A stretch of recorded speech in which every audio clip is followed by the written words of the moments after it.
উপদেষ্টা পরিষদের বিশেষ বৈঠকে বিচার কার্যক্রম শেষ না হওয়া পর্যন্ত আওয়ামী লীগের সব কার্যক্রম নিষিদ্ধের সিদ্ধান্তকে স্বাগত জানিয়েছে খেলাফত মজলিস।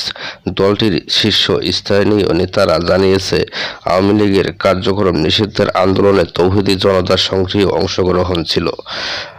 রোববার এক বিবৃতিতে একথা জানিয়েছে খেলাফত মজলিসের আমির মাওলানা আব্দুল বাসিত আজাদ ও মহাসচিব ডক্টর আহমদ আব্দুল কাদের।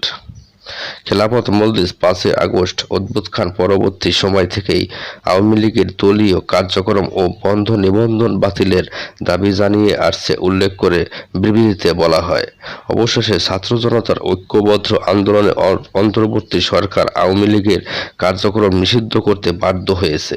এই আন্দোলনে খেলাফত মজলিস সহ দেশপ্রেমিক রাজনৈতিক দল ও তৌহিদি জনতা সক্রিয় অংশ নিয়েছে। অবিলম্বে দল হিসেবে আওয়ামী লীগের বিচার ও নিবন্ধন বাতিল এবং তাদের অপরাধী নেতাকর্মীদের বিচার কার্যক্রম শুরু করতে সরকারের প্রতি দাবি জানায় খেলাফত মজলিস।